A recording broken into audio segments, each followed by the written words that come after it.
Charlas do Xerión, un programa dirigido e presentado por Jesús Suárez. Bueno, moi boas tardes a todos, benvidos a unha cita máis cas Charlas do Xerión.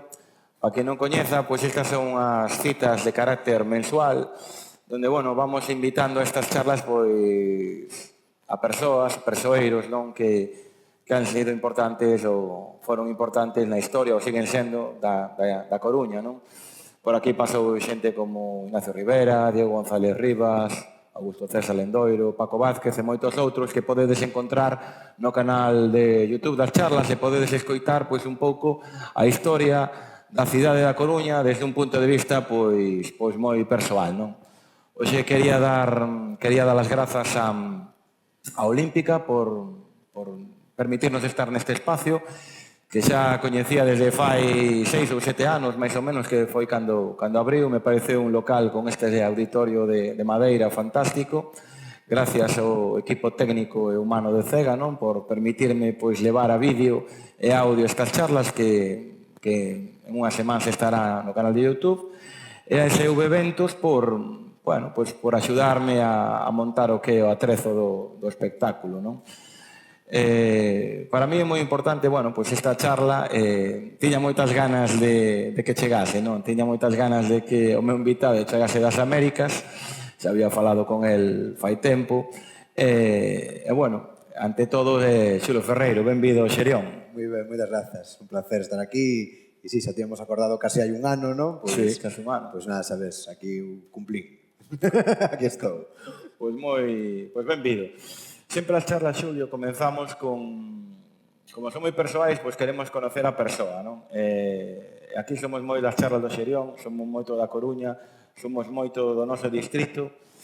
Eu son do 15.002, Monte Alto, ti? Eu nacín no 15.004, nos Mallos, e agora xa son bastante do 15.006, o sea que da Gaiteira. O sea que son os dous barrios. Polo camiño tamén vivín no Martinete, polo camiño vivín en Eirís tamén. Ahora que sempre vivín un pouco pola periferia da cidade, que é esa Coruña da que ás veces non se fala tanto, pero onde vivimos a maioría dos coruñeses, por outro lado. 15.004, que añedías é a zona... Digo, 15.004 non, 15.008. Amigo, xa che decía, 15.004... Está un pouco averiado, 15.008. Fuche a América e olvidaste os distritos. Xa olvidei os distritos, efectivamente. Soy del 90 a 210, de sensación de vivir ou algo así, non?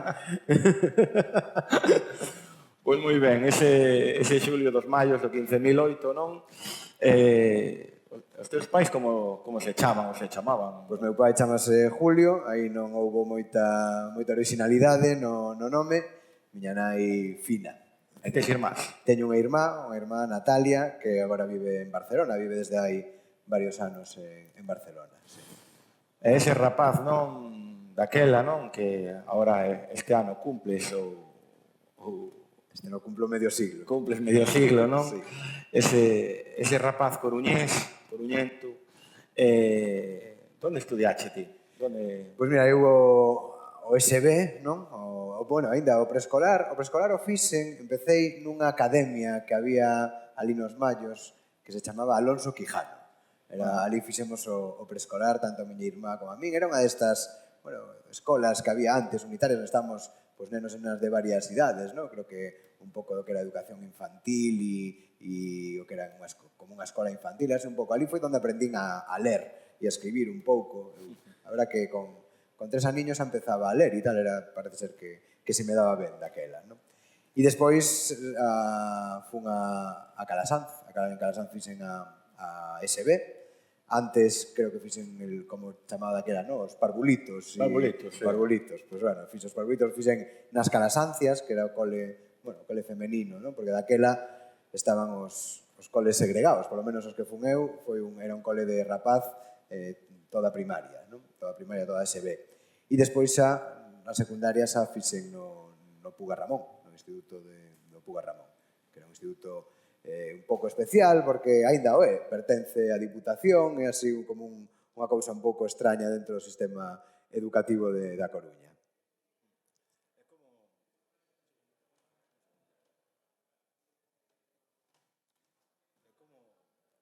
Aí está.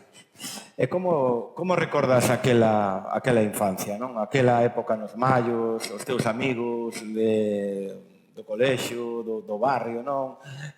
Eras un tipo sociable ou máis ben eras bon estudiante, non? Non era, na primaria non era especialmente bon estudiante, era así un pouco do montón, non? Por así decilo.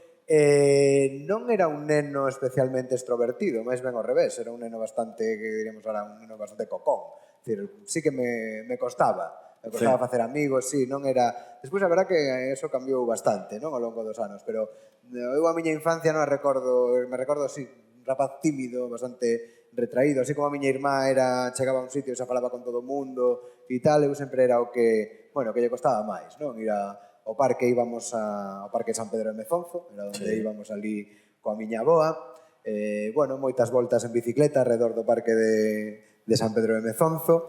Despois tamén pasei moito tempo na parroquia, en San Pedro había como unha especie de club social e ali íbamos tamén moitos rapaces do barrio a xogar ao fútbol, e iso tamén aí tiven así os anos que socialicei un pouco ali no club da parroquia de San Pedro de Mezonzo.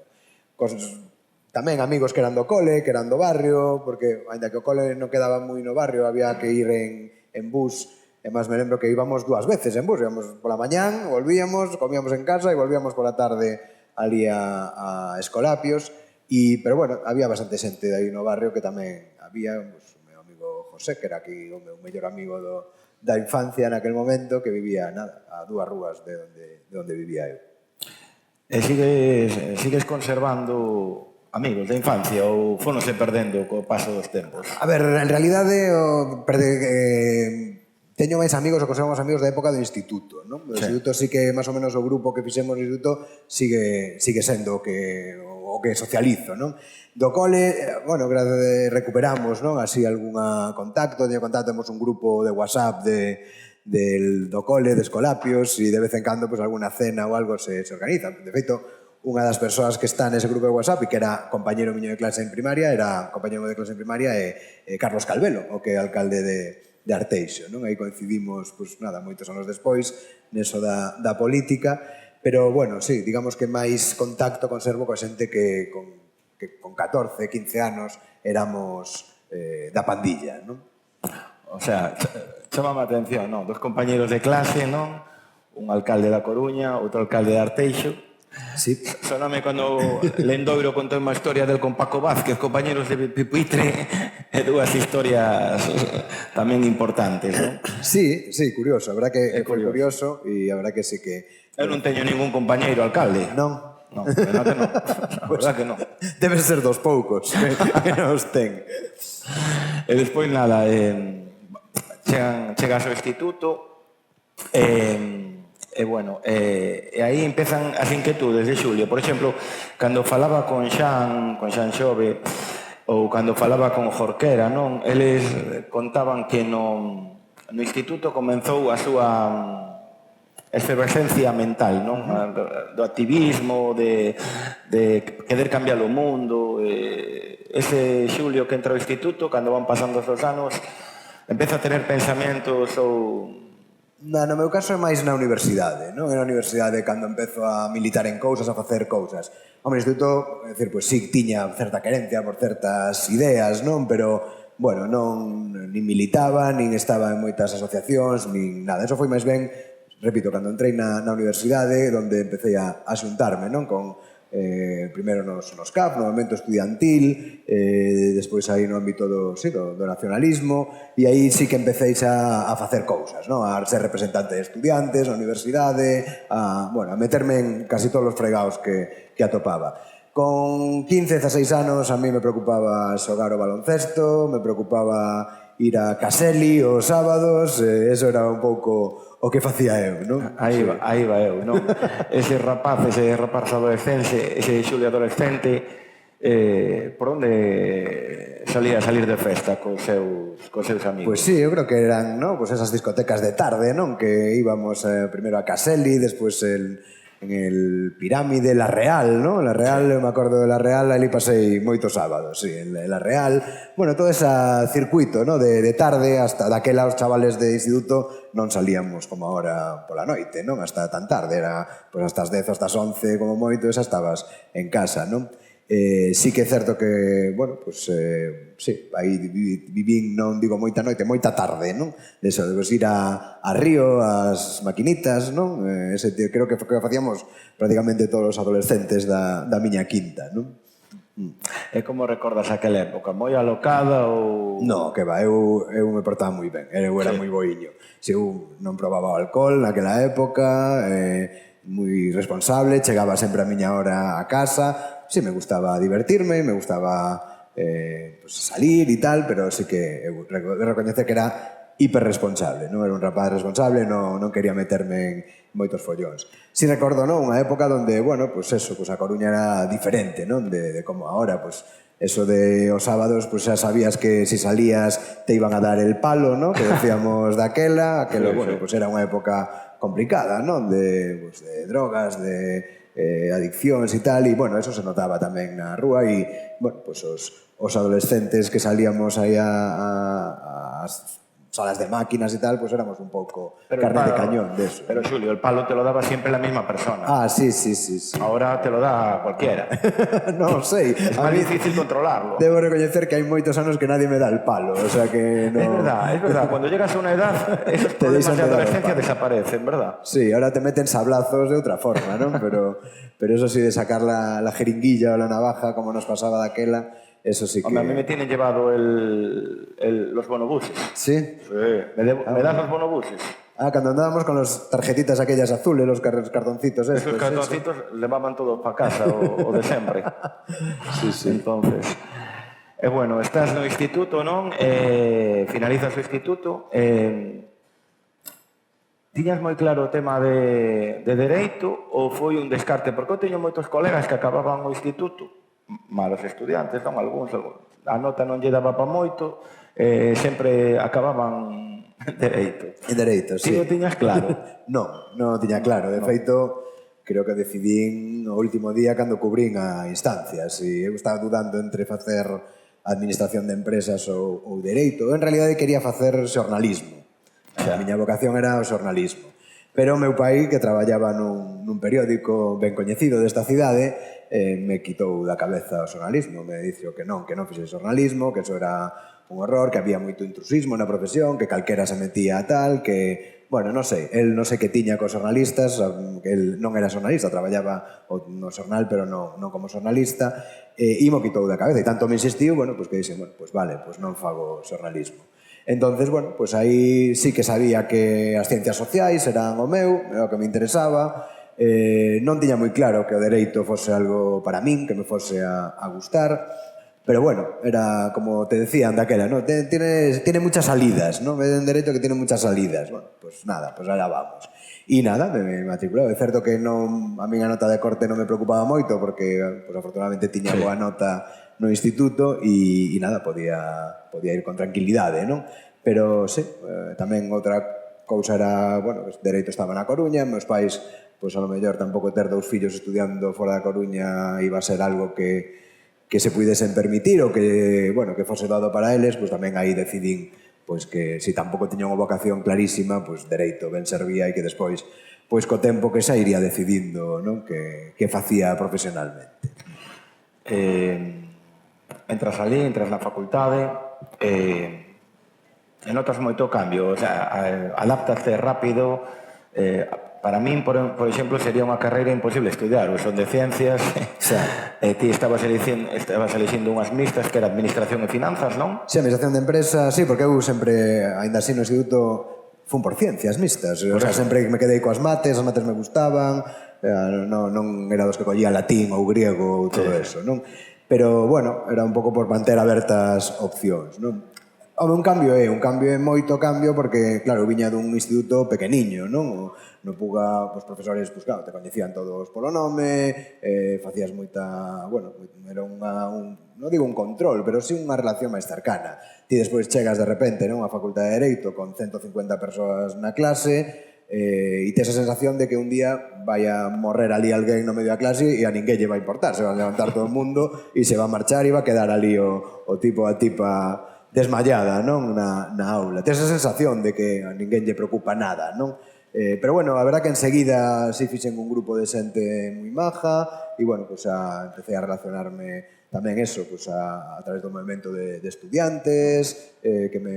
Bueno, como era, ali se fichaba así, mira, hai uno que habla gallego, vamos a por ese. Entón xa me viñeron, mira, hai un que fala galego, pues vamos a por él, e xa me meteron ali nos CAF, que era daquela, pues, o grupo estudiantil, así como máis combativo e máis progre e tal, e entonces nada, aí tamén encaixei moi ben, e tiñamos tamén un grupo bastante grande de xente, non? E sí, foi un cambio, para mí foi un cambio bastante grande, non? De un instituto de barrio, pequeno, donde, repito, hai unha relación persoal moi boa, a un sitio máis grande, onde os profesores pois, non saben nin quen eres, nin te coñecen, e donde, bueno, sintes esa un pouco máis unha relación persoal. Que neso na universidade cambiou bastante, quer decir, que eu creo que ahora as cousas xa non son así, afortunadamente, entre que hai menos estudantes, os profesores tamén teñen, creo que, unha relación diferente cos estudantes que tiñan daquela. Pero, bueno, daquela era así, era masificación, non? Universitaria, e, bueno, era o que vivíamos, sí. E deses proxectos que me decías máis do activismo, non? Da loita, non? De tal, cal é o que recordas, o que lembras con máis, que dices, isto fixemos ben, non? Sí, Naquela pues, época. Hombre, nas acampadas contra Lou, por exemplo, ali, non sei se o fixemos ben ou non, pero pasamos moi ben. É dicir, porque facíamos peches, no, dentro da facultade, pasamos ali, pues, a mellor un par de noites dentro da facultade, bueno, había moi bo rollo, pues, as movilizacións tamén. Eso sí que quizás xa no instituto, no? As movilizacións contra a Primeira Guerra de Irak, incluso, bueno, sí, xa fomos participando en cousas. A mí ainda recordaba esta semana con un profe ali na facultade unha cosa que fixemos, non sei se estivo ben ou mal, pero houve un intento de facer doutor honoris causa pola Universidade da Coruña a Carlos Menem. Bueno, non considerábamos daquela que Carlos Menem fose precisamente unha persoa que fose a dignificar a Universidade da Coruña con ese doctorado honoris causa, pero daquela o reitor, que era José Luis Meilán, pois tiña unha implicación no asunto.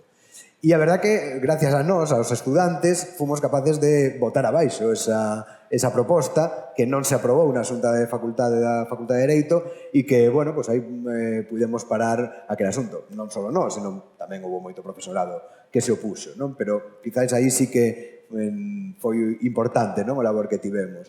Bueno, pero despois eu estive en eso, pues, no claustro universitario, na Xunta de Goberno da universidade. Aí, bueno, pues, sempre intentabas facer cousas para mellorar aí a vida dos estudiantes, as condicións, a normativa de permanencia na universidade, etc. Acabache en 5 anos? Acabei en 5 anos. Caramba. Todo en xuño. Nunca suspendí un exame. Non? Non, nunca suspendí un exame. Madre mía. Era un chapón. Sí, era un chapón. Que se llama un chapón. E dábache tempo para estudiar, estar metido en todas esas caralladas? Dábame tempo para estudiar, estando en esas caralladas. Tamén, repito, seguía tendo vida fora da universidade tamén, de salir e todo eso. Eu sempre, esa parte nunca abandonei. Tampouco era, vamos, el máis juergas de la universidade, pero bueno, eu intentaba, o que facía, creo que estaba ben, era intentar estudiar desde o primeiro día. Eu, o primeiro mes, en outubro, xa facía as miñas horas de biblioteca. Pois estaba estudiando, repasando, iba a clase, porque tamén debo reconocer que iba a casi todas as clases, e iso creo que axuda, non? Axuda para non solo... Estudiabas bastante, non? Estudiaba as miñas horas todos os días. Gracias a Dios que me dices que estudias, porque cando entrevistamos ou falei con Diego González Rivas me dixo que non estudiaba nada, aprobaba igual, e quedei asustado. Bueno, non sei, eu non son tan listo. Vale. Decir, eu para aprobar necesitaba estudiar. E estudiaba pues 4 horiñas pola mañán e as 4 horiñas de clase pola tarde, o sea, facía a miña xornada. Que estructurado. Sí, eu era ordenadito para eso de traballar. Houve algún ano que me foi máis complicado, porque me acordo que en segundo rompín os ligamentos cruzados xogando a voleibol. Eu xogaba a voleibol daquela. E estiven todo o ano facendo 4 horas de fisioterapia ao día.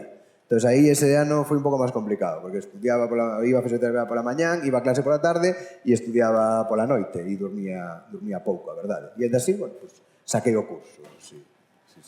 Cal foi a última asignatura que aprobaches? Recordas? Me acordo, supoño que puido ser o procesal civil, non sei.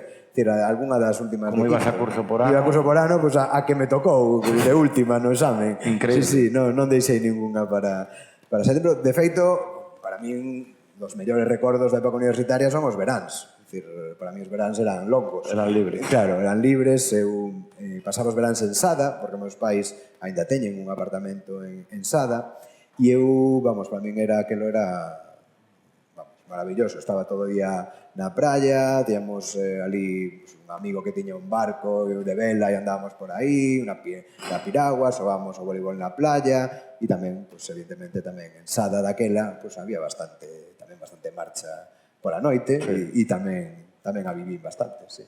Moi deportivo. Moby Dick, non? El Moby Dick, las palanganas, bueno, todo isto. Sí. Moi deportista, polo que vexo, tamén, non? Sí, sempre me gustou facer deporte. Sempre fui moi malo, debo decir. Non me podería ter gañado a vida como deportista, pero sí sempre me gustou. Sempre me gustou. Fixen no instituto eso, baloncesto, despois máis adentro na universidade fixen voleibol, volei playa, así nos veráns e tal. Sí. Hasta que pues, as rodillas dixeron basta y nada, yo ahora me dedico a nadar y a la bicicleta estática, que es para lo que doy. Nada de impacto, ¿no? No, porque no, se me van as rodillas, o sea, no, sí, imposible, sí. Non podo. Un pouco melómano, tal vez. Un pouco, perdón? Melómano. Moito. Xa me contaron. Moito. Cando aparece a música? Pois nesa época, na época final do instituto, de principio da universidade. Pois non sei, a mí sempre me gustou a música, empezo a coñecer xente que aquela para coñecer música, non sei quen que te pasaba un cassette, no, todo isto, porque non era como agora, que abres o Spotify e xa estés todo aí, no, aquela, pois había que currárselo, non? A mí me gustaba la música mod, a música garage, por aí entrei, non? Sí. Os Flechazos, que era daquela, pois, o grupo a mí que me gustaba, pero despois grupos así de garage, pois, os Stus, los Phoenix. Entrei por aí na música, ¿no? Polo rock and roll máis así garaxeiro, dos 60s, tal, e de verdad que aí fun ampliando e agora me gusta de todo. Me gusta a música electrónica, me gusta, sí, o rock e o pop, evidentemente, un pouco el indie, pues un pouco indie, sí, supoño que se pode decir que son. Bueno, sí, me gusta de todo. Eras moi de ir a concertos? Era moi de ir a concertos, non? Eu fixen moito Playa Club, a verdade, moito concertos no Playa. Eso, repito, creo que o primeiro concerto que vin ali pudo ser de Los Esquizos. Pudo ser un grupo coruñés. Coñezo, Un grupo coruñés, Los Esquizos, e aquelo, pues, fuimos ali con 16 anos, a lo mellor, e a verdad que sí que quedamos alucinados daquelo, non? Creo que buscache desos esquizos para que estivese no noroeste pop rock cando estaba a Marea.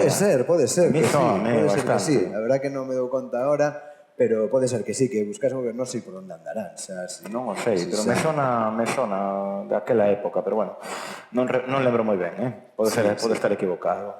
Pois sí, eso foi o primeiro concerto e despois eso, fixe moito Playa Club de concertos e aí vin grandes concertos na playa. Acordo, non sei, de Ocean Color Sing, por exemplo, que fora un concerto que aí quedara tamén moita xente fora, non, os aforos antes eran diferentes, agora, non? Claro. Entón estábamos ali todos al mogollón, pero, bueno, sí, pues a verdad que sí, de feito, pues aínda ahora, pues en Los Ángeles fun a un montón de concertos, que decir, todo aproveitando que estás ali, non? No meollo, pues a canto concerto tiñamos cerca de casa, pues ali íbamos tamén. O sea que sí, unha afición que tiven, que teño e que tenéis, supoño. Supoño que sí. E despois, bueno, van pasando... Bueno, acabas dereito, non? Eres un dos profesores máis xoves da facultade, non? Como xurde esa oportunidade? Bueno, eu o último ano de Dereito tiña unha beca de colaboración nun departamento, estaba ali fichando libros ou facendo fotocopias ou que me mandasen, non? E chegou un catedrático novo e que, bueno, pues ali, a verdad que en Procesal había poucos profesores e me dixo, oye, pues si te apetece, quédate aquí a facer a tese e a mí a verdad que daquela, non, que tamén foi un pouco rematar a carreira, non sabía moi ben que facer, porque non se sabía se estudiar unhas oposicións, se facer xudicaturas, iba por aí un pouco, non? Pero bueno, surdiu a oportunidade de facer a tese, tiven unha beca, non, enseguida da Xunta de Galicia para facer a tese, co cal, bueno, pues, te permitía pues, ter aí un diñeiro, non era moito, creo que eran, pues, non sei, ahora xa en euros non sei canto serían, pero eran 40.000 pesetas, me parece, daquela, non? O que me daban. Pero bueno, para un chaval de 21 anos, ou 22 anos, pues ibas empezando, ibas facendo algo aí. E nada, e foi un pouco seguir eso. Empecé a dar clase, non como profe, non, sino como bolseiro, pero sí empecé a dar clase enseguida, e bueno, vin que aquelo sí que me gustaba, non? Me gustaba dar clase, pero tamén me gustaba a parte de leer, de escribir, da investigación xurídica, non? E nada, pois dixen, bueno, vamos a intentar aquí facer carreira. Fíxena, sí, ao principio foi complicado, porque na universidade naquel momento, na Universidade da Coruña as cosas eran complicadas se non, digamos, se non eras da corda que tiñas que ser, non? E eu, pois sempre me dá por ser do que non debo, non? E entonces, pois naquel momento, sí que é certo que, bueno, pois o reitor, que era José Luis Meilán, pois ao meu departamento pois non o quería tanto como o quería outros departamentos, e as cosas pois eran un pouco máis difíciles, non? Pero bueno, ainda así, pois perseverei, pasei así algún aniño complicado, pero bueno, finalmente puiden acceder a unha praza de profe e nada, estou aí desde que, o sea, digo, entrei na facultade con 18 anos e aínda non saí, o sea que aí sigo. Supoño que sería bastante curioso, non? Ser profesor de compañeros tú. Fui un profesor de compañeros meus, de amigos meus. Por eso, curioso. Sí. Complicado, complicado. Complicado cando tes que avaliar a alguén que foi compañeiro teu, alguén que é amigo, porque a veces non se entende moi ben certas cousas, non? Non se entende moi ben que, oye, pois mira, o exame non che saiu ben, pois, oye, porque seas amigo, pois eu non teño por que facer nada diferente, non?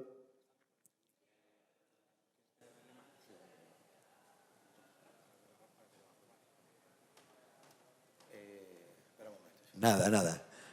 Cousas do directo. Sí, aí estamos. Perdonar. Esto que estábamos falando, trouxete algún problema con algún colega? Sí. Has perdido colegas por poñer un 4? Bueno, digo, hubo alguno que se molestou, sí. Sí. Vamos a deixalo así.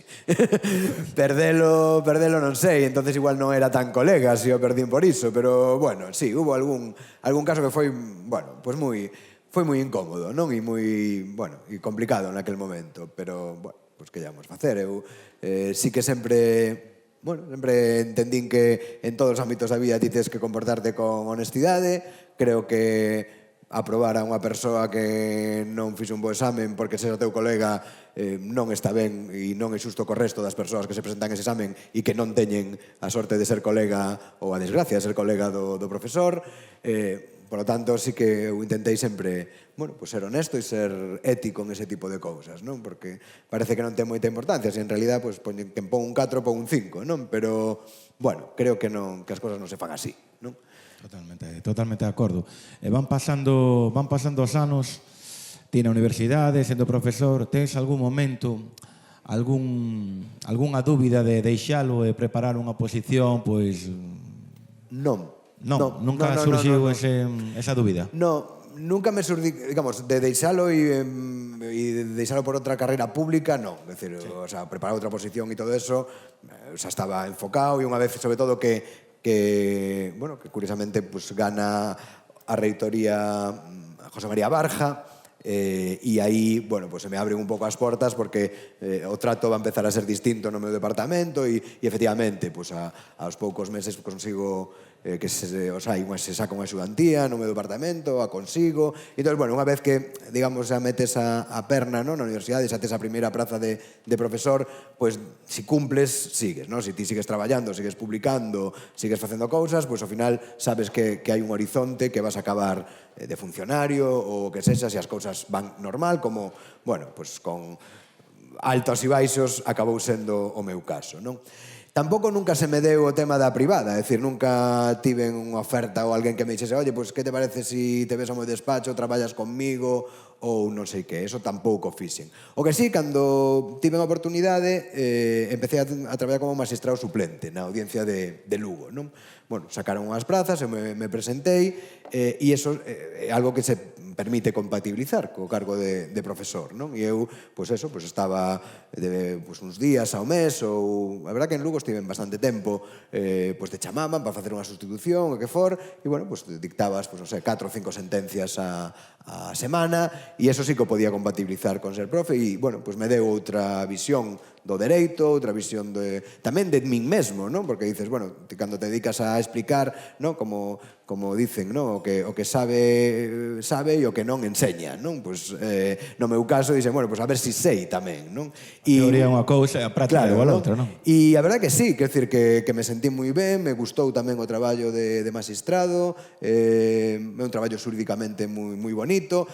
É máis complicado tamén a nivel persoal ou a nivel de responsabilidade que dar clase, porque dar clase, efectivamente, pues sempre hai cousas de, oye, pues que si non apruebo me quitan la beca e non sei que, bueno, pues tes certos dilemas, non? Pero, ao final, bueno, pues a verdad que a tua incidencia na vida da xente, pues normalmente para ben, é dicir, pues que aprenden algo, e eso, pues está ben, non?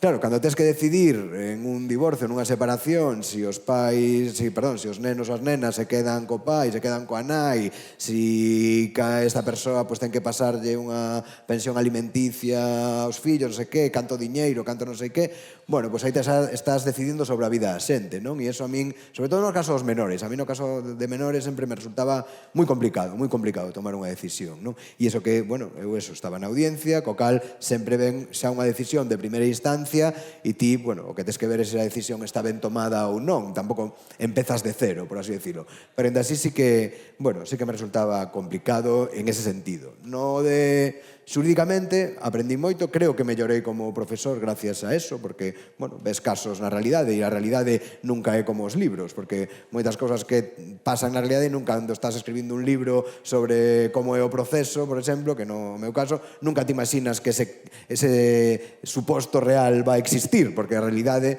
pois sempre supera a ficción, non? Entonces, bueno, pues esa foi, digamos, o meu único escarceo profesional que non foi na universidade, non? O da xudicatura, que me gustou moito, que de feito volvín agora á Audiencia Provincial da Coruña, tamén durante unha temporada, co cal sí que, bueno, pues sí, esa é o meu único desvío profesional da universidade. E van pasando os anos, non? E bueno, chegamos a unha época importante para ti, supoño, que me gustaría un pouco hurgar aí, non? O tema das mareas, 2015, pero ti que sabes toda a historia que hai por cando realmente cal é o xermen da marea, é dicir, da que ano estamos a falar, como nace? Pois eu creo que isto empeza no 14, non? En realidade, empezamos no 14. Bueno, estamos na época post-crise, non? A partir de 2008, bueno, pois os que xa temos uns anos, non? Pois nos acordamos de como todo cambia, non? Esa burbulla inmobiliaria que se pincha, esa ilusión, non? De que hai diñeiro para todo o mundo, que todo o mundo ten posibilidades, se ven abaixo, e empezan os recortes, empeza, bueno, todo na universidade o sufrimos, se sufre na sanidade, se sufre na educación, se sufre un montón de xente que vai ao desemprego, se sufre na caída dos salarios, bueno, quero dicir, esa situación que tiñamos pos-2008, e ven aí o 15M, non? O 15M que, pois, a min me apela, non? Eu ali sí que non participei moi activamente no 15M, porque eu nese momento acaba de ter a miña primeira filla, e cando tes un bebé, a verdad que o teu tempo mingua bastante, non? Para dedicarlle a outras cousas, pero eu me acordo de acercarme co carrito ali á acampada dos cantóns, ali do 15M, e de intentar botar unha man, non? Botas unha man na universidade, tamén se crea un grupo 15M para discutir xurídicamente desde reforma constitucional, reforma da xustiza, de un montón de cousas, non? E, bueno, se va creando, creo que un xerme aí político, non? De un montón de xente que se achega á política que hasta ese momento non estaba. Eu, digamos, previamente militara no BNG, como militante máis de base, etc. Certo que cando saco a praza de magistrado suplente na Audiencia Provincial de Lugo teño que deixar a militancia política porque evidentemente é incompatible unha cousa coa outra. Entón, eu levaba uns anos fora, digamos, da militancia política, en da que, bueno, evidentemente sigues aí involucrado, non? Nas ideas e no espírito e no corazón e o que for, non? Entón, bueno, eu, en aquel momento, a miña idea era que o que había que facer, non? Era, un pouco unha frente popular, non? Intentar deixar de lado as diferencias, me río porque do que vou a decir, as diferencias da esquerda, intentar, non? Atraer aos sectores sociais, non? Sobre todo a rapazada que fora tan activa no 15M, facer algo diferente, non? Porque a política era moi aburrida, era unha cosa de señores maiores, non sei, intentar facer algo diferente.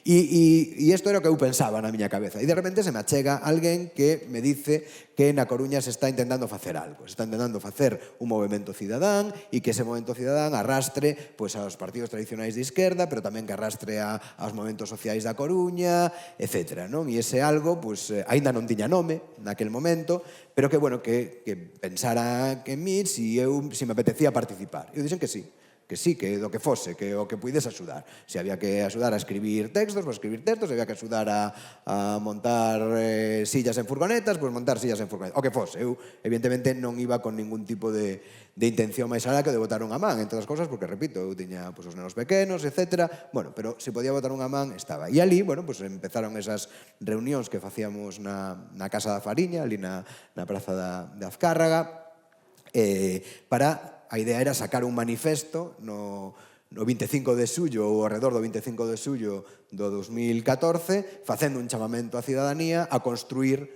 ese movimento popular, ese movimento cidadán que con a idea posta nas municipais de 2015. E, eu estive ali na presentación que se fai, non sei, se foi o 25 ou por aí, o 24, debe ser alrededor do 24, porque o 25 en Santiago si estive con moita xente falando desa presentación que houbera na Coruña, conectando con o que se estaba facendo en Barcelona naquel momento, naquel momento se chamaba Guañé en Barcelona, que foi o xerme do que despois foron os comuns, Barcelona en Comú.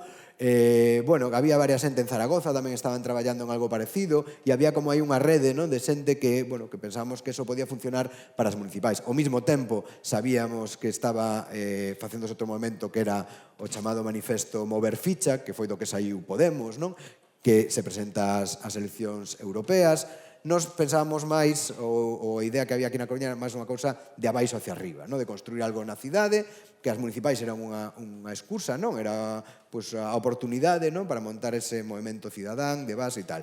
E nada, e iso se presenta ali en mediados de xullo do 2014 na Ribeira do Cómaro, nas Esclavas, diante das Esclavas, con, creo que, bastante éxito de xente, de ilusión, e nada, e me engancho aí a eso e estivemos aí un ano traballando en todo, en intentar montar esa candidatura con horizontalidade, con primarias, incluindo a todo o mundo, apelando a xente, repito, que non estaba na política, hai un montón de xente que non estivera nunca en política ou que estivera nos anos 70, 80 e estaba retirada, volveu a ilusionarse con aquelo, e a verdad que foi unha época de moito traballo, pero moi bonita, verdade? E nada, eu entrei aí para aportar o que puidese. E pasa o tempo e chegan as eleccións do 2015. Como se decide que Xulio Ferreiro sea o que lidera o candidato para ser o alcalde? Pois non sei moi ben como se decide eso, non? A ver, eu era moi activo nas reunións da Marea Atlántica, intentaba axudar, intentaba apoiar, e, hubo compañeros e compañeiras que dixeron, mira, este habla bien, este es una persona decente, no es un hippie, é un profe de universidade, pai de familia, es una persona que presentable como candidato. É certo, non o conoce ni Cristo, porque non o conoce ni Cristo na cidade, pero, que máis dá? Entón, me veñen e me dicen, mira, si estamos pensando en ti para isto. Non sei, porque como vamos a ganar, eu non sei se quero ser alcalde, porque é un follón isto de ser alcalde, se acaba a tua vida familiar, terei que falalo en casa, teremos que ver como facemos, non? Pero bueno, hai aí esa idea, creo que despois se lleva contando os diferentes partidos, pues a Podemos, a Nova, a Esquerda Unida, mira este chaval e tal, e bueno, como tampouco era de nadie, en teoría, pues tamén era un pouco de todos, non? Eso creo que tamén funcionou un pouco, non? A non ser de parte, pues era aceptable. Bueno, para os de Anova era de Podemos, para os de Podemos era demasiado galeguista, e, bueno, había un pouco isto que sempre pasan estas cousas. Pero, bueno, a verdad que foi saindo, eu empecé a darlle voltas, falei na casa, eu creo que na casa dixeron, bueno, pues te dejamos jugar un rato a esto, ¿no? Porque total non vais a salir, non vais a ganar, pues nada, xoga un rato a política e tal. E, bueno, pues aí se Eso iba a pregunta, como teu pai, que vende o xornalismo, sí. cando yo dis, que di? Meu pai non foi o problema. No. No. A tua muller. O problema foi a miña parella. Si, Sí. a miña muller non lle fixa moita gracia, non lle facía moita gracia, non? Porque sabía que, evidentemente, por moito que digas, no, vamos a conciliar muchísimo, no, esto non va a ser como la vieja política, aquí vamos a ter unha vida familiar estupenda e va a ser super posible conciliar a política coa familia e o tempo e non sei que. Eso todo é mentira. Eso todo é directamente mentira, porque unha vez que estás nun cargo de responsabilidade, pois ese cargo son 24/7 e xa está, non hai que darlle moitas máis voltas e non sei se a cousa ten moita solución, é dicir, para os que se dedican a política. Para min foi así e creo que non hai outra forma, a mí non se me albisca outra forma de facelo, non? Entonces, bueno, foi eso. Ela supoño que viu que a mí me facía ilusión a cousa. Eu, a verdad que para mí a decisión non foi tanto a ilusión como eu quero ser isto ou non quero ser. Eu era consciente de que iba a ser un pequeno follón, non? Sí. Pero ao mesmo tempo a miña cabeza que decía é, vale, levas, non, como todos, tes a oportunidade de estar aí na barra do bar queixándote, no, esto, la política, no sé qué, los políticos son unos no sé cuánto, tal. E de repente tes a oportunidade de decir, bueno, pues a ver si ti eres capaz de facelo mellor, a ver si ti eres diferente, non? A ver si... Entonces dices, claro, e eu que teño unha vida moi cómoda, que son funcionario, que teño a miña disponibilidade horaria, vou a decir, no, eu non asumo esta responsabilidade nun momento, que repito, nun momento duro, el 2014, 2015, xente pasando mal, moita necesidade, moita ilusión porque algo cambiase, porque viñesen cosas diferentes, e ti ibas a decir, no, es que yo vivo moi bien, entonces non vou facelo. Para min era unha responsabilidade e o asumín como tal responsabilidade. Evidentemente, sempre... Bueno, pues evidentemente estas cousas gustan que te recoñezan, gustan que te digan, oye, pues ti vales para esto, no sé qué. Eu non sabía si valía ou non, pero, bueno, decir, bueno, pues veña, hai que intentalo. E esa foi un pouco a decisión, non sei se era o que me preguntabas, se era a reacción. A reacción foi máis ben, bueno, estos non van a ganar, sí, entonces, claro. ¿Qué más da? Que se presente. E así el chaval queda contento, ¿no? Sí. Foi un pouco a sensación. Eu decía desde o principio que íbamos a ganar. O sea, eu tiña clarísimo. Porque creía que había... A ver, non tiña clarísimo. Creía que se facíamos as cousas ben, podíamos ganar.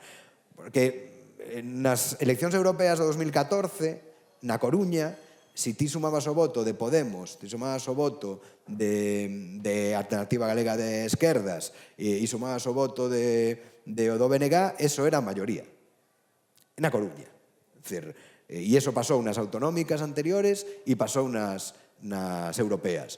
Entón, ti dicías, bueno, a xente hai para isto, para unha opción como a que nos presentamos, que además era unha opción transversal, unha opción que iba dirixida a xente que se sinte cómoda definíndose como de esquerdas, pero naquel momento había moita xente que non se definía de esquerdas, que simplemente o que estaba era hasta o moño da corrupción, hasta o moño de que se lle fixese máis caso aos bancos que aos cidadáns, e todo isto. Entón, eso estaba aí, non? É dicir, bueno, nos o que temos é o deber de isto, facelo ben, quero dicir, presentarnos como persoas serias, que non somos unos cantamañanas e que somos persoas honestas e que queremos facer as cousas diferentes. E creo que se eso facemos, a xente nos vai a votar. O sea, vamos a ter suficientes votos para gañar a alcaldía. Entón, eu o sabía. Moi optimista. Esa era o meu planteamento. E, bueno, aquí hai xente que pode testiguar que eso era así. Que eu eso decía en febreiro de 2015. De feito, dixen na tele en febreiro de 2015 e a presentadora, que era Fernanda Tavares, se me quedou mirando como diciendo, pero tú estás seguro do que me estás dicindo? E eu lle dixen, vamos a sacar 10 concelleiros. Dicen en febreiro de 2015 e sacamos 10 concelleiros. Pois, viñamos dunha maioría absoluta de Negreira.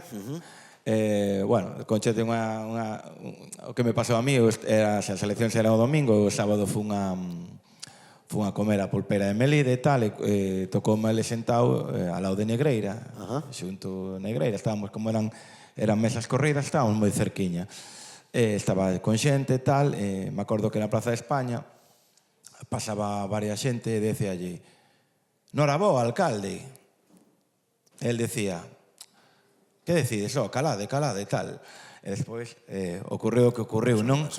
Ocorreu o que ocorreu, pero como é esa noite, non? Cando ti, o vidente, Xulio Ferreiro, eu son invidente, pero ti vidente, chega que 10 concelleiros, eso unha alegría inmensa, non? Un proxecto pois levado ao éxito absoluto. Sí, non sei se éramos moi conscientes do que se nos viña en riba aquela noite, pero me lembro estar no local onde estábamos reunidos vendo seguindo as eleccións.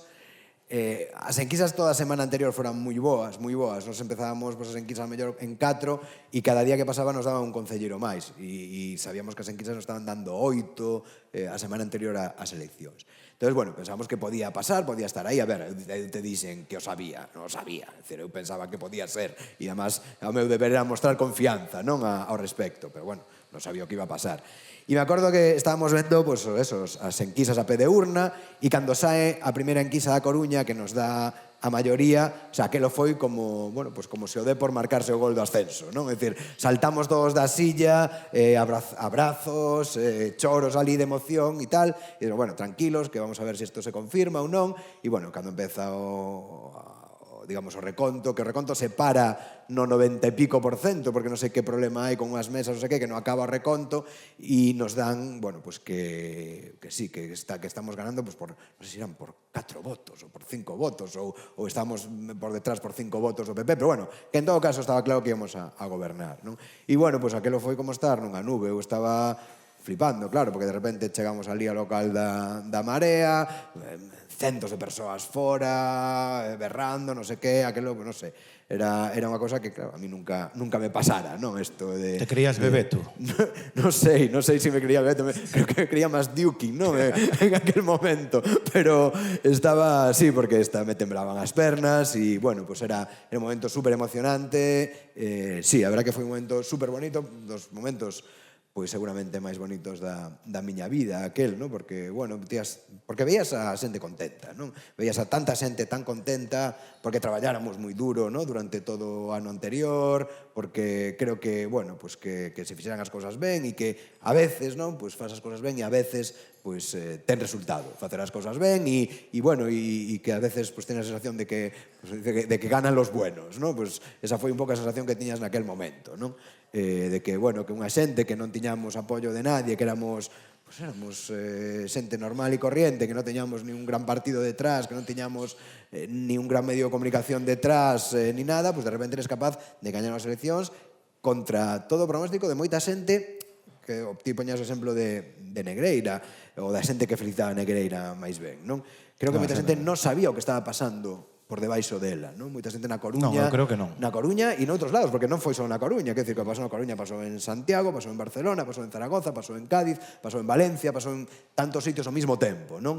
En Ferrol, na Coruña, creo que foron quizáis dos mellores resultados de toda aquela xornada, non?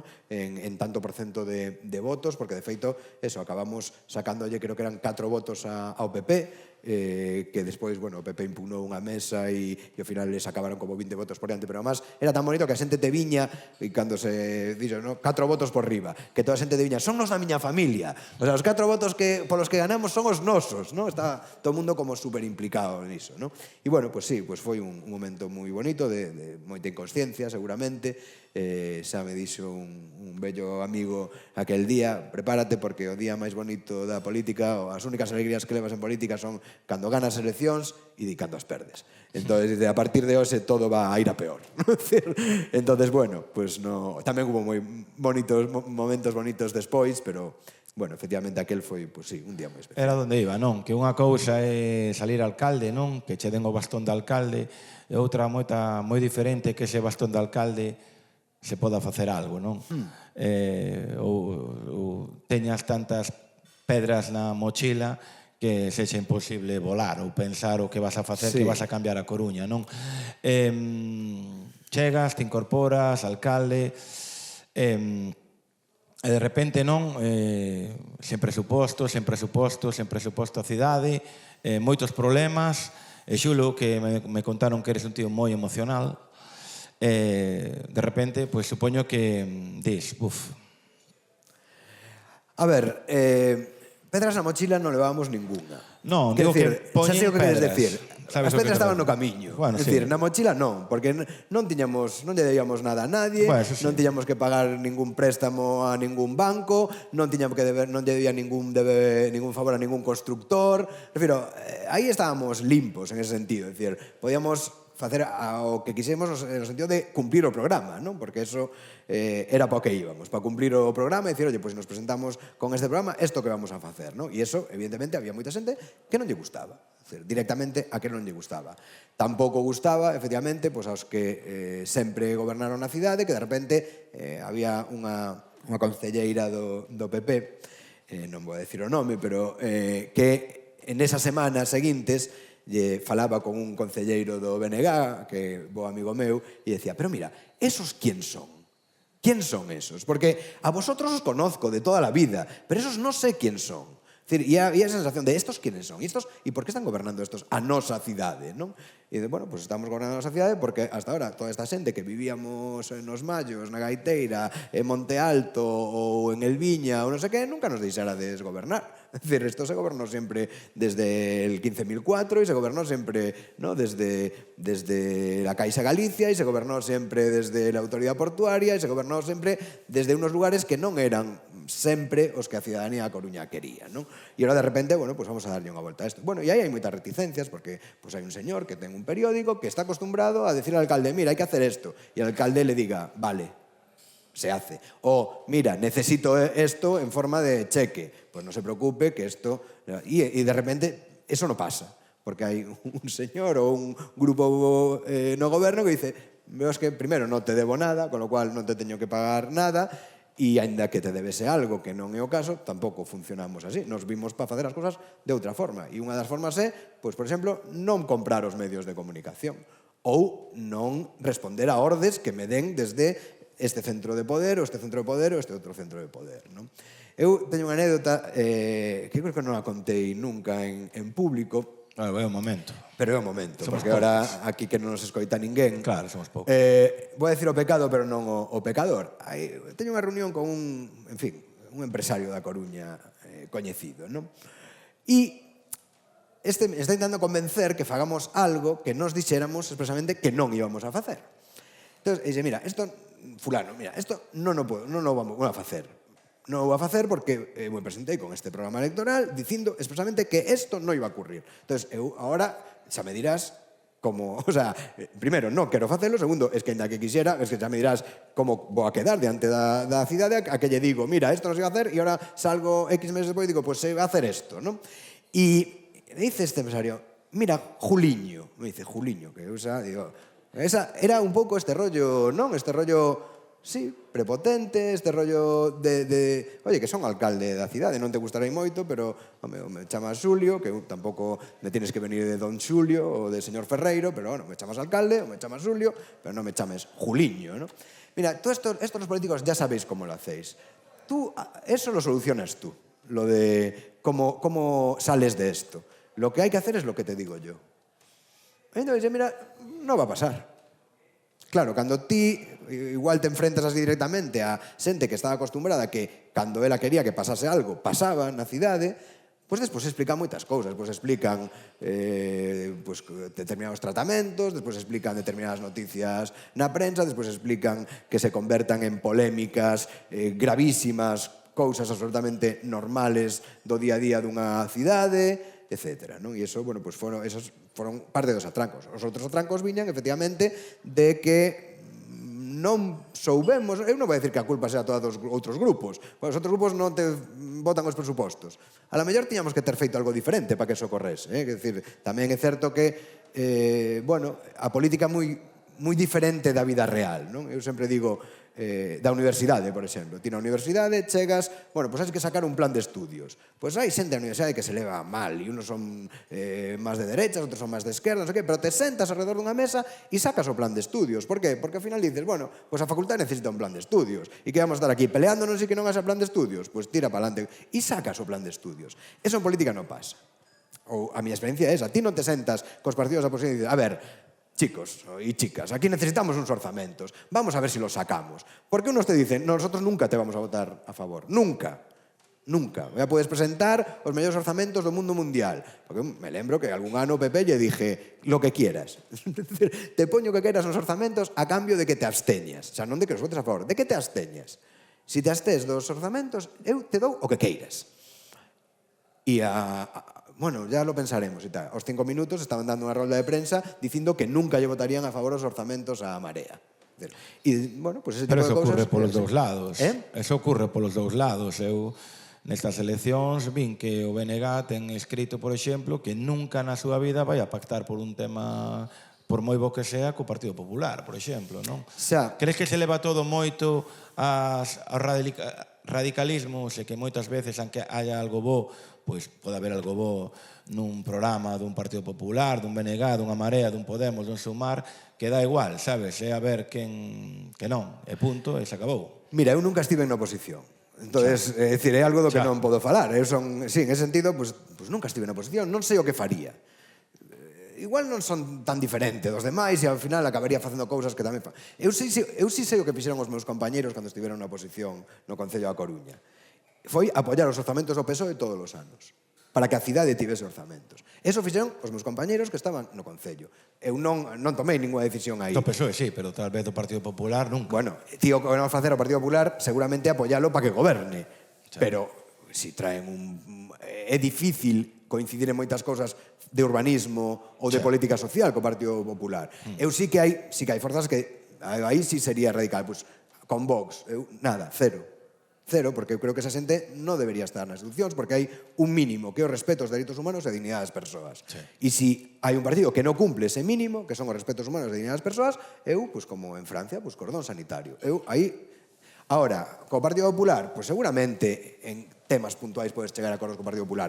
Oye, pues incluso hubo cousas que o Partido Popular nos votou a favor algunha vez a nós, non? Quer decir, e cousas puntuais. Pois sí, eu creo que o que hai que falar é de proxectos, de cales son os proxectos, e esos proxectos valen ou non valen. Despois, claro, o cálculo sempre é, se eu voto a favor desto ou voto en contra, a mí como me vai ir con isto? Quer dizer, en termos de seguintes eleccións. Eu vou a gañar, non vou a gañar. A xente, isto vai a reforzar o alcalde ou non a reforzar o alcalde? Porque eu, por exemplo, un dos proxectos que tiñamos, non, que era da área metropolitana. Todo o mundo decía que era unha idea cojonuda, era a metropolitana. Creo que non hai ninguén que diga que gobernar a Coruña desde unha perspectiva que inclúa a Culleredo, a Oleiros, a Arteixo, a Sada, e entender que eso é a cidade e que a cidade ten que ser gobernada tendo en conta isto creo que todo o mundo está de acordo. Non, todo o mundo está de acordo, todo o mundo dice, non? Pero claro, se dicen, no, es que si deixamos que Ferreiro lidere el área metropolitana, eso es un puntazo que se va a apuntar y es que tenemos aquí Ferreiro de alcalde hasta que se aburra, ¿no? Y eso, pues, os outros partidos dicen, pues no vamos a hacer. Ya haremos área metropolitana cando gobernemos nós. Claro, é dicir, esa é a lógica da política. É unha lógica que para os que non somos, ou que non vimos a política, ou que nos resulta rara, e que é rara. E sí, é dicir, eu repito, eu se levase 20 anos en política, pois seguramente acabaría facendo as mesmas cousas. Afortunadamente, para min, a política foi unha cousa de uns anos da miña vida, de unha persoa normal, un cidadán normal que ten unha vida normal, que durante uns anos se dedica á política e que despois volve á vida que tiña antes. Que creo que é moi sano iso. Sí. Creo que é moi sano. Creo que estar 40 anos en política creo que non é tan sano. A mí me decía Abel Caballero unha vez, era a primeira reunión da FEMP, da Federación Española de Municipios e Provincias, despois das eleccións do 15. E ali íbamos Martiño, Jorge Suárez e máis eu, estábamos por ali, bueno, pues como los chicos nuevos de la oficina, los ¿no? becarios. Efectivamente. E se nos acerca Abel. ¡Hombre, los nuevos! Ese foi o que nos dixo. Bueno, muy bien, os fue muy bien ahora, pero yo os digo una cosa. vosotros os marcharéis y yo seguiré aquí. Tivo razón, efectivamente, nos marchamos e el sigue aí. Ahora lle dixen, ora, Abel, non cho envidio nada. Non cho envidio nada. Dicir, que leves desde os 25 anos, 26 anos como levaba Abel, posto ministro, diputado, candidato a xunta, todo isto, creo que na universidade debe estar un total de 4 anos ou 5 anos, nada máis, porque Abel é profesor de universidade. Pois eu isto non o quero para min, e debo decir que como cidadán tampouco sei se o quero. Si quero, creo que, a ver, que unha certa experiencia sirve, que funciona, pero unha persoa que xa non sabe como viven os demais, porque ao final non sabes como viven os demais, porque a política é unha burbulla, porque cando estás nun posto de responsabilidade como el alcalde, chegas a calquera sitio e o primeiro que te fan é te collen e te apartan e te meten en el lado VIP de la cosa e te rodeas solo de grandes empresarios, e tens que facer un esforzo por estar conectado coa xente que traballa nos barrios nunha ONG, por estar conectado coa realidade da xente que vive na rúa. Eu fixen unha vez ou un par de veces a ronda de noite das persoas sin fogar na Coruña. Eu acompañei a xente dos servicios sociais da Coruña a ver como estaban todas as persoas que durmen na Coruña nunha noite dada, que eran da orde de 15, 20 persoas, os servicios sociais os teñen perfectamente localizados e tal. A mí me dixeron, nunca un alcalde fixo isto. Esta é a primeira vez que o fai un alcalde. E o fixen. Non levei cámaras, nin saí unha prensa, nin o fixen para darme bombo, e de feito, seguramente tamén é a primeira vez que o conto en público. Pero creo que se ti tes que abordar un problema que é o da xente que vive na rúa, que é un problema importante, tes que coñecer como iso, tes que coñecer o que pensan, tes que falar con esas persoas. E iso, que pode ser un caso extremo e un caso que afecta ao final a pouca xente, e por eso moitas veces non se dá importancia, porque tal son 30, 40, 50 personas e, bueno, non van a votar, non sei que, a xente non lle importa moito, pero como eso, todo o demais, quer dizer, e se te apartan, porque hai sempre esa tensión a apartarte e te vas desconectando, despois de 20 anos, pois non sabes o que pensa a xente, e por eso te levas sorpresas tamén, cos resultados electorais, etc.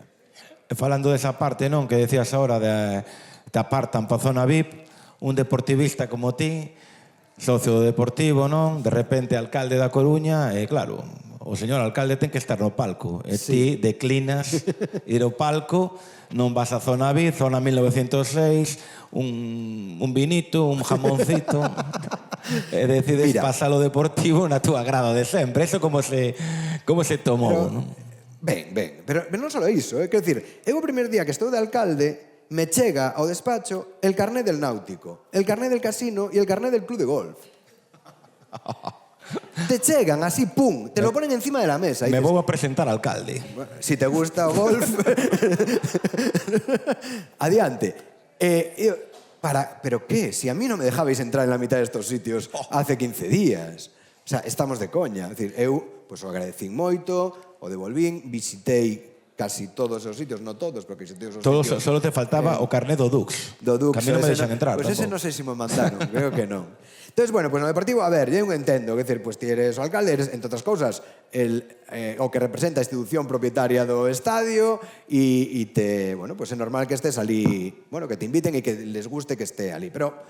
Eu, bueno, non sei, que a mí o corpo non me daba eso, eu levaba toda a vida en Dode, sentándome con a mesma xente, non sei que, e me parecía, además, ese rollo de, claro, e chegas al alcalde e de repente ya non te acuerdas de esto, non te acuerdas de general, non te acuerdas, non sei que, e dixe, mira, si falei co presidente, con Tino, e dixe, mira, Tino, se non te importa, eu non te lo tomes a mal, eu non vou a ir ao palco, irei, o día do Teresa Herrera, ou en momentos puntuais, fun a Balaídos, e fun ao palco en Balaídos, quero dicir, pero eu o normal vou a seguir indo a donde iba, porque eu sí que tiña a intención de que a miña vida, dentro do que cabe, cambiase o menos posible. Claro, porque esa é outra. É dicir, non só te apartan en instituciones públicas, que se empezas a ir a outros restaurantes, empiezas a tener outros amigos, empiezas... Ao final, bueno, pues esto pasa por ti como unha pisonadora, ¿no? Entón, bueno, pues eu intentei, e foi moi difícil, e eu seguro que momentos onde non o fixen, e porque aquel, sobre todo os primeiros meses, aquelo era, pues como, non sei, como ter ganado mundial, é dicir, claro, eu no 2016, nas eleccións xerais, dei un meeting en Madrid, Río, diante de máis de 100.000 persoas. Es decir, bueno, pues cuando tú dices algo y 100.000 personas te aplauden, pues, hombre, hai que ter moi ben os pés no chan para que non se te suba un poquito la cabeza, el Mick ¿no? Jagger coruñés. Pues efectivamente, non? Esto, pues mira, eu goles en Riazor non iba a marcar, pues lo máis parecido que hice, cantar, pues tampouco canto ben, nadie va a corear as miñas cancións, pues bueno, pues doy un meeting e la gente aplaude. Pues é lo máis parecido que voy a tener a esto. Pero me refiro, que é difícil. Entonces, bueno, pues eu sempre intentei, pues os venres iba a cear ao mismo restaurante da Gaiteira que levaba ceando pues, os últimos 10 anos, non? Pues vamos a ir seguir indo ao mismo sitio, vamos a intentar non cambiar a vida, e que, repito, é moi difícil, non? Pero, bueno, e o Depor formaba un pouco parte diso, ¿no? De decir, bueno, pues ahora, ¿qué pasa? De repente tal, y entonces voy al palco VIP o voy al no sé qué. Bueno, pues... Un día estabas firmando a renovación do convenio do estadio, outro día estabas en general. Sí. Sí, despois tive moi boa relación coa directiva do Depor, daquel momento, que bueno, pues a directiva que a moita xente non lle gustou no seu momento, pero que creo que fixo tamén cousas ben e de feito con Tino manteño certa relación persoal, de vez en cando nos mandamos un WhatsApp, tal, o sea, quero dicir que ben, decir que no institucional ben. Eu tamén, pues, desde o Concello, axudamos o Deportivo en todo o posible, que foi, bueno, pues, entre as cousas, o convenio, a renovación do convenio que permitiu que o Depor sobrevivise, basicamente, as cubertas do estadio, todo isto, bueno, que decir, porque era necesario, porque un día se iban a caer encima da xente e iso tampouco era algo que puideses permitir, pero bueno, a intención era un pouco esa, é dicir, de intentar pues, seguir sendo pues, o máis parecido a como era antes, non? E do que falabas antes, non? Do tema máis oscuro, non? A xente que estamos escoitando aquí ou que estarán escoitando despois, a min chamame a atención, non? O tema este que está tan de moda, este nome, as cloacas, na Coruña tamén existen. Se fósemos capaz de abrir unha ventana e ver realmente o que ocurre por debaixo da política desta cidade, nos levaríamos as mans á cabeza. A pregunta é jodida, A pregunta é jodida. Bueno, eu creo que a mí sempre me preguntaban, non, naquela época, como é a política? Para un que chega desde fora, como é a política? Entón, eu sempre contestaba o mismo, dicir, tú como te la imaginas, non, desde fuera? Te lo imaginas todo horrible, non? Pues es peor. Era así, un pouco, ao meu sentido, ese. Home, as cloacas aquí pues, serán cloaquiñas, non? Bueno, sí, final, cloaquiñas. pero bueno, que fan dano, que a mí me viñeron polo persoal, me viñeron polo político, me viñeron polo policial, debo decir que non, quero decir que o que eu sexa consciente. Me dixeron en algún momento que a policía o que o CNI me tiña intervido o teléfono, non sei que, non sei se era certo ou non, pero bueno, é dicir que bueno, pues non notei eso. Pero bueno, sí, o que hai na Coruña, o que había na Coruña, era un sistema de gobernanza que estaba moi identificado, ¿no? Na época, sobre todo, de Paco Vázquez como alcalde, ¿no? Es decir, donde había 4 ou 5 centros de poder, que eran a Caixa Galicia, que era pues, o propio Concello da Coruña, que era a Universidade, que era, bueno, pues parte do empresariado, sobre todo do empresariado da construcción, inmobiliario, non? Na Coruña, e había, pues, ese conciliábulo onde as cousas se arreglaban, non? Más ou menos, e decían, bueno, pues ahora que vamos a hacer? Pues ahora vamos a hacer los Rosales, venga, pues vamos a por los Rosales, e ahora que vamos a hacer? Pues mira, yo creo que ahora debemos hacer Novo Mesoiro, que allí hai unos terrenos moi buenos, venga, pues vamos para Novo Mesoiro. Es decir, e as cousas se facían un poquito así, claro. Eu, durante a época de Carlos, supoño que Negreira, pues, bueno, el non rompeu moitas cousas, evidentemente, non? Porque, bueno, pues por a propia idiosincrasia do Partido Popular, etc. Bueno, pues ti chegas e dices, bueno, pues estas cosas ahora non van a ser así. Ahora lo que vamos a hacer es procesos participativos para decidir como se fan as cousas na cidade. Entonces, claro, os procesos participativos antes participaban 5. Era super participativo para esos 5 que tiñan mogollón de influencia. Tiene un momento en que quitas esa influencia e la repartes, intentas repartirla en centros, bueno, pues aí sí que efectivamente pues hai unha reacción, e esa reacción é, pues, bueno, pues la gota, ¿no? Esa gota miúda que foi durante todo 4 anos, estos son unos burros, estos son unos burros, estos son unos burros, estos son unos burros, que ao final, a veces chegaba a casa por la mañán, ou me levantaba, leía o periódico por la mañán e digo, joder, pues debo ser super burro, la verdad. Es decir, debe ter razón a voz de Galicia que debo ser un tío super burro. Bueno, pues costa a veces pues non caer ti mismo no desánimo e non ver un pouco as cousas da perspectiva e decir, bueno, es que para as ferramentas que temos, pues bastante ben o estamos facendo, non? E agora, co paso do tempo, crees que mereceu a pena non ao tema da Marea, a túa parte máis personal, por a cabeza, ser a cabeza visible, mereceu a pena? Sí. Sí. Sí, é dicir, mereceu a pena porque para min era o que tiña que ter feito en 2015. É dicir, eu creo que naquele momento había que facer iso, había que intentar romper eso, intentar facer as cosas diferentes. Oye, algunhas cosas saíron ben, outras saíron peor. Creo que as cousas non son igual, ainda que pues, estamos vendo un retroceso, ¿no? en moitas cousas que se entendían que xa non iban a ser así nunca máis, ou que non iban a volver a ser dunha forma nunca máis, pero, bueno, creo que sí. A min, jolín, pues hai moita xente que me sigue apreciando, que me sigue querendo, que me para pola rúa e me dice, oye, pues canto te botamos de menos, non sei que tal. Es decir, eso me sigue pasando.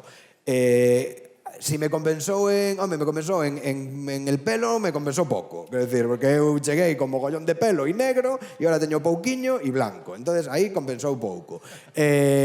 Bueno, en outras cosas, pues compensou máis. E, jolín, e ao final eu fun alcalde da miña cidade, fun alcalde da Coruña e, home, pues para un coruñés, pues dices, oye, fun alcalde da miña cidade, pues é algo do que podo presumir, ¿no? E que teño aí no currículo, que ademais, repito, creo que fixemos cousas que melloraron a vida das persoas concretas. Creo que fixeron cousas que xa non hai volta atrás. É dicir, pues antes de chegarnos, pues a xente na Coruña non andaba en bicicleta, e a min, cada vez que ves a xente pasando de un lado para outro en bicicleta por todas partes, digo, jolín, pues aí nos dimos o primeiro paso para que isto se pase, non? Hai moitos rapaces, a día E moita rapazada e non sei que, pues eso está aí, pues non sei, como outras moitas cousas, non? Que fixemos, outras se revertiron. A mí, pues hai cousas que me dan moita pena, me dan pena, pues non sei, ver como o Festival Noroeste era un absoluto referente para toda a España dun festival urbano, non sei que, e agora, bueno, pues tamén pasou a pandemia polo medio, etcétera, pues se quedase xa nunha cousa máis pequeniña, non? Pero bueno, é dicir, creo que hai cousas que, e sobre todo, bueno, pues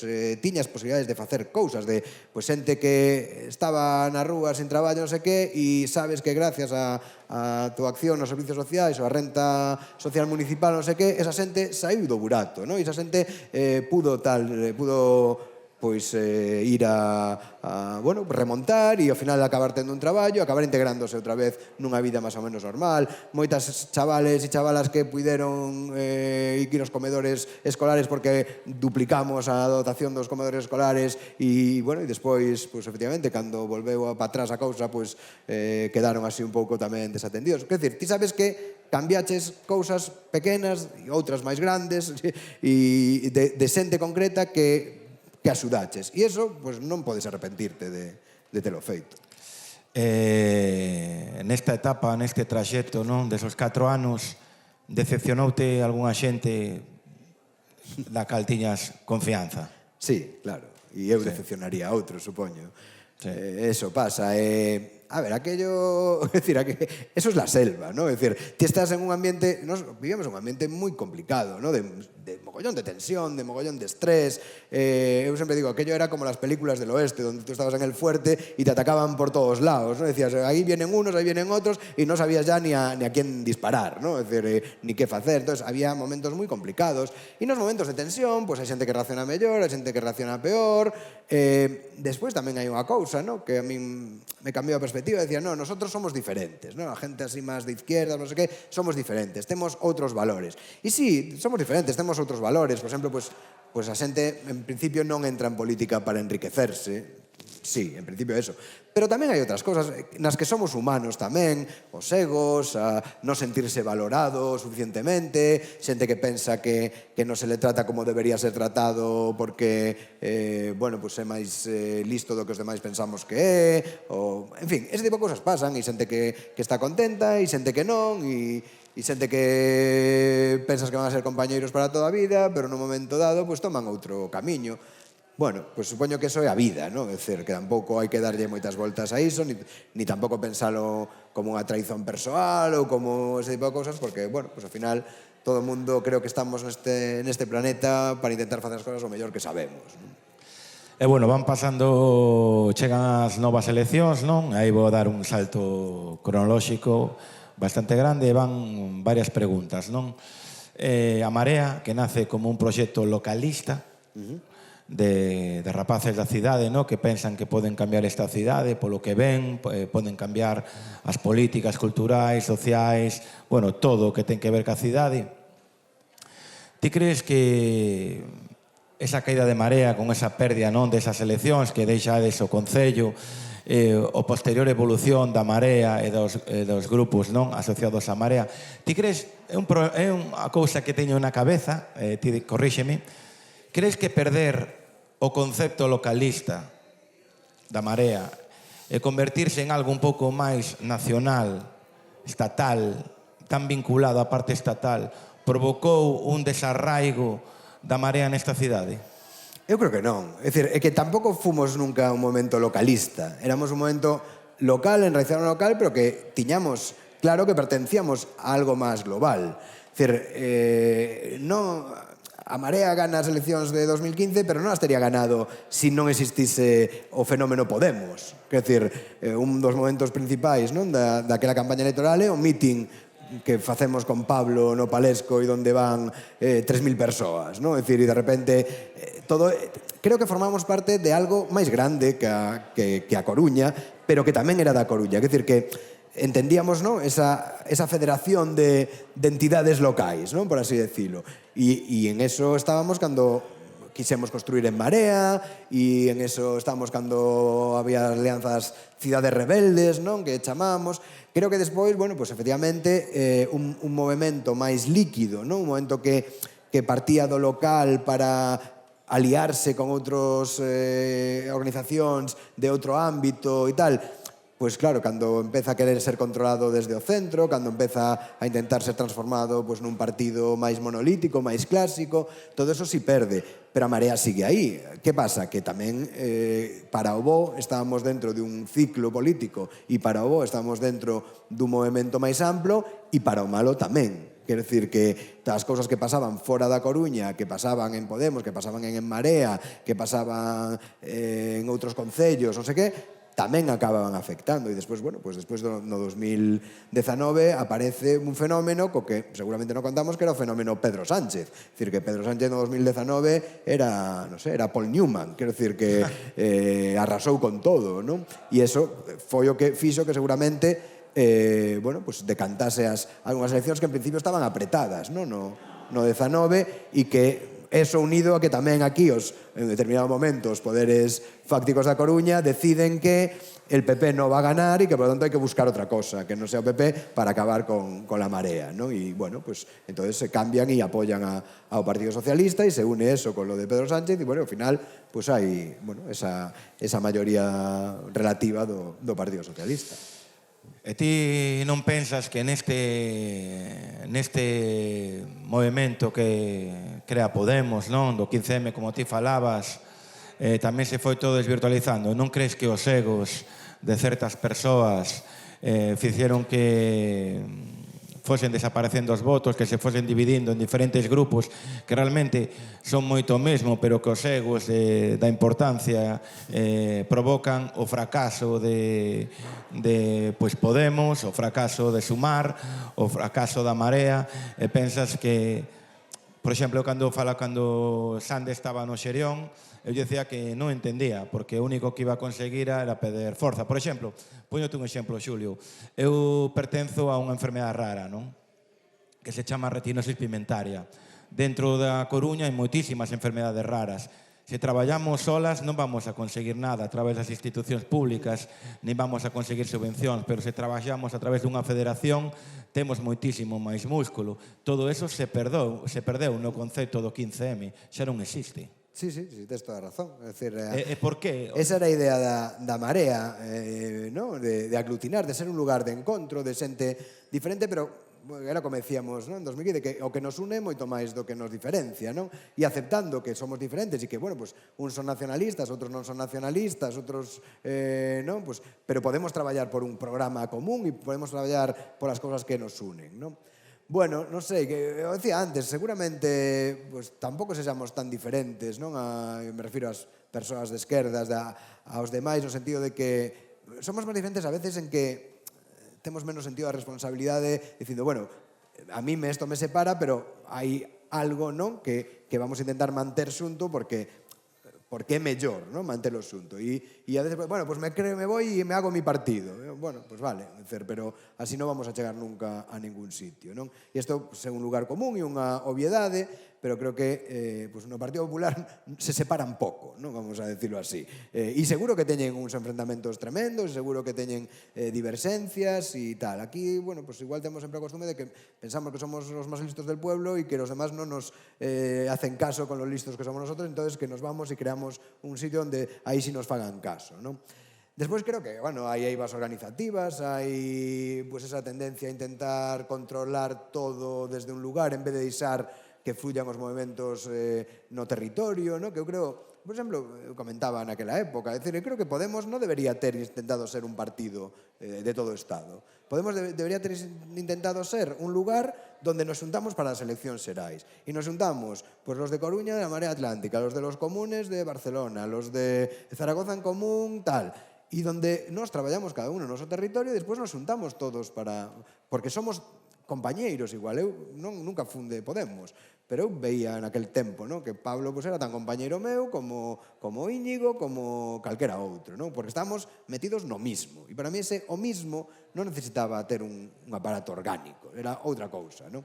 Bueno, ao final, pues, as cousas, eu que sei, é difícil verte cando estás no medio do fragor se as decisións que estás tomando son correctas ou non. A mí sí me dá pena, me dá desazón, como votante, non? Incluso e como persoa que pertencín a ese espacio político, que seguro que tamén cometín erros, e parte da responsabilidade de que as cousas non foran mellor ou que houvese disgregación tamén foi miña en algún momento, non? Pero bueno, creo que sí, que ver ese ben común por enriba e deixar as diferencias, porque ao final non son tan grandes as diferencias, non? Xa, por eso decía. Entonces, bueno, pues eu creo que o exemplo que ti puxeches é bo, eso era a intención, pero, bueno, pues si en esa federación de enfermedades raras hai uns que deciden que non queren seguir na federación e que queren irse, pues que faz con eles? Que decir, los atas, los... Non. Pero non. Perdes parte da túa forza, como quen di. Evidentemente, evidentemente. Unha cousa que falaba con Jorquera, quero comentar contigo, a ver que che parece. Ti non pensas que en Galicia, en este caso, sería bo e sería positivo un partido nacionalista de dereitas? E por que non crees que existe? Non existe porque non hai electorado para él. É que ese é o mito que levo escoitando desde que tiña 15 anos, de que por que non tenemos el PNV de Galicia, por que non tenemos el PNV de Galicia, porque a xente que votaría o PNV aquí vota o Partido Popular e non hai mucho máis. Houbo, pues, efectivamente, pues, un movimento diferente, a Coalición Galega, non? Pero non sei, creo que non sei, non coallou. Tamén porque o Partido Popular sempre tivo unha estrategia en Galicia tamén de asumir, non? Esa identidade galeguista e porque, bueno, pues tamén en Galicia pues, a xente máis conservadora nunca tivo grandes ansias autonomistas, non digamos independentistas, non? E non, eu creo que en Galicia non é Cataluña, Galicia non é o País Vasco, Galicia ten outra historia, ten outra sociedade, ten outra composición económica e de clase e seguramente funciona máis un partido de corte socialdemócrata que sea soberanista, que sea independentista e que sea máis urbano, seguramente. Eso funcione mellor como funcionou en Marea no seu momento ou como ahora funciona o BNG ou como funciona o BNG de Beiras, non? Bueno, creo que eso apela a ese electorado que sí pode haber. Se houvese un partido nacionalista de dereitas, non será porque nos intentou, porque houve moitos intentos de facelo. Nunca frutificou. Eu creo que, bueno, pues cada sociedade a que un país, digamos, un país que fose soberano e fose autónomo, tería os partidos de derechos e os partidos de esquerdas, como ten Cataluña ou como ten o País Vasco, pero, bueno, aquí funciona de outro xeito, non? E temos que xogar coa realidade que temos. E, bueno, volvendo un pouco agora á actualidade, este ano estuveche na Sensación de Vivir, non? Sí. Beverly Hills en Los Ángeles.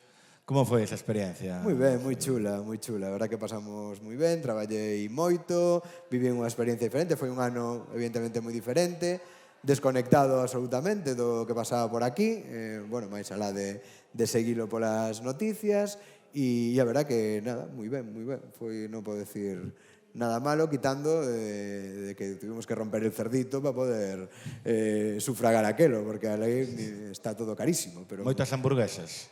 Bueno, non moitas, non vou a decir que poucas tampouco, pero intentábamos ter unha dieta equilibrada, non? Sí, efectivamente, en unha cidade como Los Ángeles podes comer o que che dé a gana. Quero dicir, hai a oferta de restaurantes e tal era moitísima, pero bueno, pues sí, de vez en cando, sábados ou os domingos, pues unha hamburguesa así, pues caía, non? Pero Que tal o levaron os nenos? moi ben, Sí. super ben, sí. Estiveron no cole ali do barrio, nos vivimos en Santa Mónica, donde los vigilantes de la playa, Sí. e estaban ali no colexio do barrio, super ben integrados desde o principio. A verdad que o colexio tiña pois unha infraestructura para integrar as persoas que viñan de fora tremenda, quer decir, había, bueno, meus fillos tiñan, en ese ano entraban 40 nenos e nenas de outros países, non? Entonces, desde, evidente, latinoamericanos, pero chinos, pero coreanos, rusos, ucranianos, de moitos sitios, non? E bueno, pues tiñan a súa clase especial para aprender inglés, despois, cando estaban nas clases normales, tiñan un profesor ou unha profesora de apoio nas clases onde había nenos que non falaban todavía o inglés, e bueno, pues nada, eles se integraron estupendamente, fixeron amigos e amigas, e de feito o que decían era se nos podíamos quedar outro ano máis. Ah, sí? Sí. Non botaban de menos os colegas, eh? Bueno, se os botaban de menos... Olvidaron pronto. Pois por WhatsApp se ve que lles chegaba. Sí. Sí. E ti volverías? A ver, eu creo que aquí se a Universidade da Coruña me paga, pois debería dar algunha clase de vez en cando, co cal eu pasei non moi ben, estivo ben, sobre todo, a ver, hai unha cuestión, que decir, cando ti tes todo o tempo do mundo para leer e para investigar e para escribir, claro, o tempo te cunde moitísimo, pero claro, esa é unha parte do traballo universitario, hai outra parte que é a participar na administración da universidade, hai outra parte que dar as clases, que a mí me gusta moito, ademais, por lo tanto, quero dicir, que tamén é un traballo moi solitario, a veces tantas horas solo na biblioteca estudiando e lendo. Para un ano está ben, estar outro ano así, non. Se a lo mellor fose, pues non sei, outra, para dar un curso, tal, pues a lo mellor non o plantamos. Pero bueno, creo que un ano estivo ben, non? Un ano estivo ben. E bueno, ahora creo que quere sacar o doutorado, pode ser? No, o doutorado, xa son doutor desde a cátedra. A cátedra. Sí, a cátedra. E me encantou algo que estás, que me habes un apasionado, estás formándote moitísimo na tema das legislación da IA, non? Eu estou agora investigando, efectivamente, a regulación da inteligencia artificial. No meu caso, como introducir e como regular a inteligencia artificial dentro do sistema de xustiza, dos procesos, da administración de xustiza, etc. Eso, digamos, ese foi o proxecto co que estive traballando ali en Estados Unidos e levo, sí, 2 ou 3 anos que é un pouco a miña liña principal de investigación. Está moi verde isto, non? Bueno, ahora xa temos unha lei europea que non será a mellor do mundo, pero xa é algo que te podes agarrar. Está verde, efectivamente, pero bueno, está, digamos, máis necesitado de regulación e de ter as cosas claras do que podíamos pensar, porque está aí xa. Quero dicir que non estamos falando de que, bueno, vamos a ser xulgados por un robot o día de mañán, sino pero que... quizás os robots sí que sean xulgados por ti. Ou se temos que xulgar a robots ou non, a responsabilidade dos robots efectivamente é un tema importante, non? As responsabilidades das inteligencias artificiales ou máis ben dos humanos detrás da inteligencia artificial, de usuario, diseñador ou comercializador. Bueno, todo eso está aí para dilucidar esas responsabilidades. Entre todas as cosas, tens que saber como traballa unha IA, para saber como traballa unha IA, os requisitos técnicos e a documentación e a forma en que se pon no mercado esa IA, pues tampouco é indiferente e todo isto necesita estar regulado. Bueno, en eso no que estamos aí traballando e ahora mismo se están usando, non? Na xustiza penal, na xustiza civil, pois aplicacións de IA para auxiliar aos xuíces a tomar decisións ou para utilizalos como proba no proceso, para determinar se alguén é culpable ou se é inocente, ou se ten que ir ao cárcere 5 anos, 10 anos ou 15 anos. E iso, bueno, pues, evidentemente, temos que ter cuidado, porque esas IAs toman decisións en base a criterios, eses criterios temos que decidilos democráticamente entre todos e entre todas, porque, bueno, pues evidentemente a Google le pode parecer moi bien que unha persona tenga que estar máis ou menos tempo na cárcel, pero non é a Google a que lle corresponde decidilo, non? Ese tipo de cousas. Bueno, xa chegamos ao final, Xulio. Teño unha última pregunta. Que, bueno, no caso de que imagínate de que a Marea volvesen a ter un acordo. Ti crees que volverías a presentarte como alcalde desta cidade? Eu creo que non. Eu creo que non ten moito sentido, no? El revival. Creo que, mira, eu sempre... Mira, Donald Trump, estive ali, volve. Sí. He returns. Non sei se me gusta que me compares con Donald Trump. Non, pero digo que volve. O sea, Digo que volve. xente como Donald Trump volve. Volve. Xente como a min igual non. Quero decir, eu sempre dice, no? Cando un proxecto político ten forza, etc., non pode depender dunha persoa. E creo que si é un proxecto político que vale a pena, non é porque Xulio Ferreiro este diante ou non. Creo que os proxectos políticos son máis grandes que as persoas. Por tanto, si eso dependese de que eu volvese, creo que non sería boa noticia. É dicir, si depende de outras cosas, sí. Entonces, bueno, eu sempre axudarei, non, a quen teña unha idea da cidade desde a democracia, desde a igualdade, desde a xustiza. Eu estarei aí para axudar, pero creo que a min agora me corresponden outros lugares e outros papéis diferentes. Pois moi ben, pois moitas gracias a todos por vir, gracias a xente que nos vai ver despois no canal de YouTube. Os animo a que me sigades na conta de YouTube e no meu Twitter ou no meu Instagram, Jesús Suárez, porque, bueno, van saliendo conversaciones como esta de Xulio, que me encantou, sinceramente, a súa naturalidade. E nada, moitísimas gracias, Xulio. Nada, un placer. Moitísimas gracias a vos por vir. Moitas gracias.